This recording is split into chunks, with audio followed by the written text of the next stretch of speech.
Bismillahirrahmanirrahim. Honorable Prime Minister, Ministers, members of Sri Lankan business community and our visiting businessmen from Pakistan, ladies and gentlemen. First of all, I want to thank the Prime Minister for one of the most enjoyable evenings I had in a long time last night. Partly because, of course, Corona, we never had evenings like that, but it was good to see the cultural show and a really relaxed evening, and not to mention the amount of food that I consumed that I haven't had for a long time. Ladies and gentlemen, my motivation in politics was only one: poverty alleviation. I struggled for way back in almost 25 years ago. I entered politics because I felt that the best way to reduce poverty in our country would be to set up a welfare state. Before entering politics, I had built a cancer hospital in Pakistan. And the only reason to build the hospital was that poor people could not afford the very expensive cancer treatment. So therefore, the idea to have a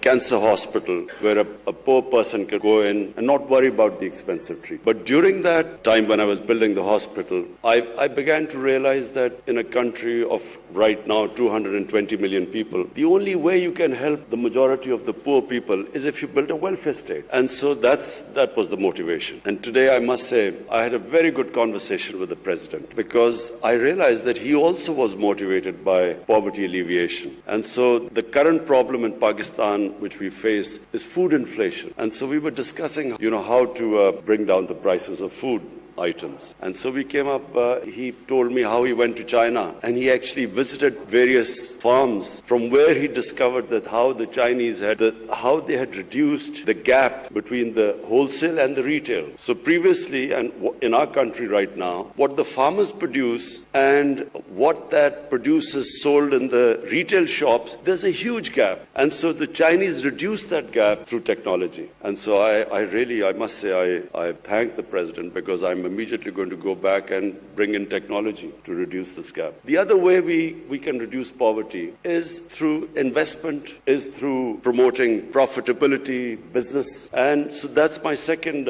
emphasis right now. We have completely changed our policies in Pakistan, which have sadly been there for almost 40 years, where the whole government structure, the bureaucratic structure, evolved such that it was an impediment in the way of investment and the business community. So this whole mindset we have been trying to change in the last 2 years, and removing all the impediments, which translates into the expression ease of doing business. And we have really improved 28 spots. We've come down. Our ease of doing business has improved according to the World Bank. And so the whole idea is that we generate wealth, and from that wealth we can then spend on the bottom half of our population and lift them up from poverty, which is actually what China did. And China, I must say, one thing I admire about them is that no country in human history has ever taken out almost 700 million people out of poverty in 30 to 35 years. It's never been done before. And so this is something which, your President and I had a long conversation. And of course, I've been emphasizing since we've come into power. So the reason behind backing our businesses, the business community and investment, the final goal is to alleviate poverty. Create wealth,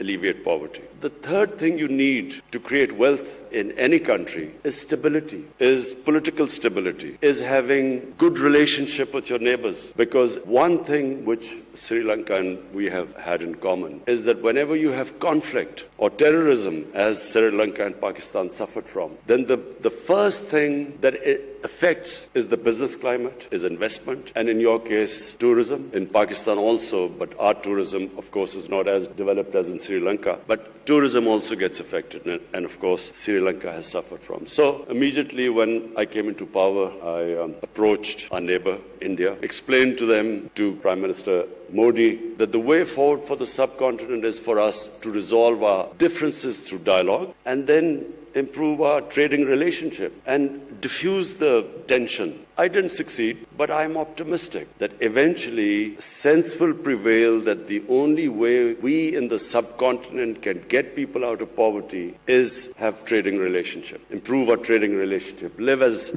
civilized neighbors like the Europeans live. Germany and France have God knows how many wars they've fought and how many millions have been killed fighting each other. But today it's unthinkable for them to have a conflict because they're so interlinked together because of business. They're so interlinked, the trading ties are so strong, and especially after the European Union, that it's unthinkable that these countries could ever have another war. So similarly, my dream for the subcontinent is that we resolve our difference, and our difference is only one. It's the Kashmir issue. All we want is it to be resolved according to the United Nations Security Council resolution. And this can only be resolved through dialogue. What we've seen in the world in the last 20, 30 years, that when you have conflict between nations, it only breeds more conflicts. A nation goes into war supposedly to solve one problem, they create 5 other problems after that. You have a war and the US goes into Iraq to finish off supposedly Al-Qaeda, but then you have ISIS in return. So conflicts are no way of solving problems. And I again give the example of China because President Xi specifically spoke to me. He said he also has problems with the neighbors. But all these problems are subservient to trade. Everything is subservient to investment and well-being and business. And so the same thing should apply in the subcontinent. We need to resolve our differences through dialogue, not through conflict. Because eventually, when you do not trade, when the subcontinent with almost 1.3 billion people, imagine the potential it has. It is one of the biggest markets. And the only thing, in my opinion, keeping it where it is right now, unfortunately, is that our inability to resolve our political differences through dialogue. I also feel that I want to believe that Pakistan can play its part in reducing the rising tensions between the United States and China. Some 50 years back, it was Pakistan which opened up China for the United States. It was Pakistan who organized the meeting between Henry Kissinger and the Chinese. So we hope that we can again play our part. We'd much rather be a country which, rather than becomes part of rivalries between countries, we actually become a country that brings other nations and humanity together. Back to Sri Lanka, we have a relationship that has huge potential for both the countries. From Pakistan point of view, I think the most we can learn from Sri Lanka is in tourism, because you have a much more advanced tourism industry compared to us. Pakistan has enormous potential in tourism, but it's completely, that potential so far is being discovered by local tourism, but not by foreign tourism. Local tourism in Pakistan has exploded. There are not enough hotels, guest houses to accommodate the massive tourism that has gone all over the country, specifically our mountain areas. For those of you who don't know, Pakistan has probably one of the most unique mountain sceneries in the world. Some of the highest peaks out of the 10, 12 peaks, almost half are in Pakistan, and along with the second highest mountain in the world. But it's a virgin territory.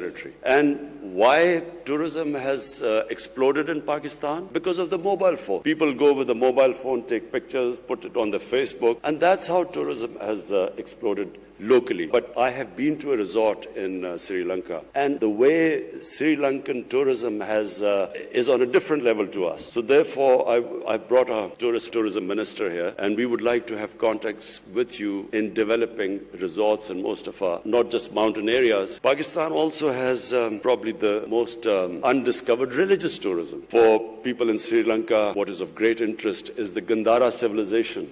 The Gandhara Buddhist civilization. North of Islamabad was the center of the Buddhist civilization. And we have discovered various new sites for Buddhist tourists to visit Pakistan. We had a group of South Korean monks coming in who now have shown great interest in a trail where we would make it for the Buddhist community to actually make a trail for them all over where they can visit various shrines.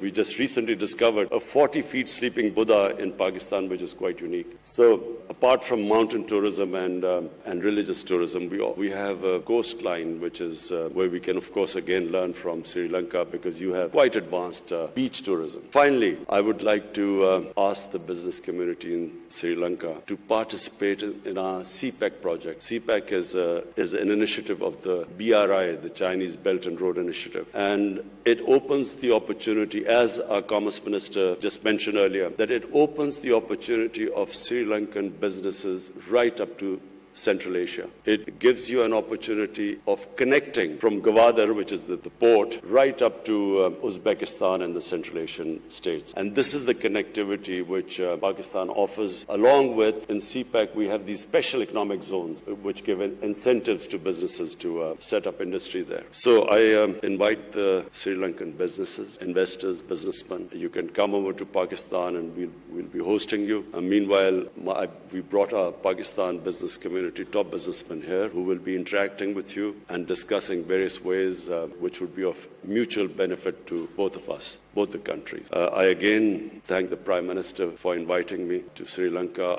I extend my invitation to you, Mr. Prime Minister. We look forward to seeing you. And finally, about cricket, I saw the evolution of Sri Lankan cricket team from a non-test playing country into a country that actually won the World Cup in my hometown, Lahore. And I never thought I would see that happen. But the emergence of the Sri Lankan cricket team was actually, for us in the subcontinent, a source of great pride, because it meant that, it was another team which could challenge the best. And yes, the answer about more interaction in sporting relationship, yes, because nothing improves the standard in countries more than when you have countries playing each other in various sports. Number one, cricket, because this is a passion in both the countries. But in Pakistan, our squash teams have been of very high quality, and of course, our hockey team. So we would start our interaction in these areas too. Later on, of course, I'm going to a sports event, so I'll talk more about it there later on. Again, thank you. I want to thank our Ministry of Commerce and our Foreign Office for organizing this event.